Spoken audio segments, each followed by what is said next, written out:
1983లో రామారావు గారు శాసనసభ ఎన్నికలో అఖండ విజయం సాధించి ముఖ్యమంత్రిగా ప్రమాణ స్వీకారం చేసే రోజు ముందుగా మద్రాసు నుండి నాగిరెడ్డి గారిని పిలిపించుకున్నారు. ప్రమాణ స్వీకారానికి వెళ్లేటప్పుడు తన కారులో వారిని కూడా ఎక్కించుకుని వెళ్లారు. ప్రమాణ స్వీకారం అయ్యాక నేరుగా సెక్రటరియట్కి వారిని తోడ్కొని వెళ్లారు.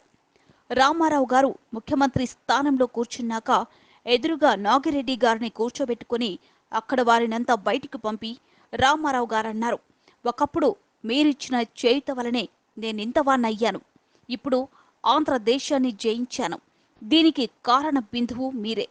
ఈ విజయం మీదే. ఈ రాజ్యం మీరు ఆజ్ఞాపించండి. మా చేత మంచి పాలన తెలుగు వాళ్ళకి ఇప్పించండి అని నమస్కరించారు. ఆ కృతజ్ఞత భావానికి చకితులై హర్షభాష్పాలతో నాగిరెడ్డి గారు లేచి రామారావు గారిని కౌగిలించుకున్నారట.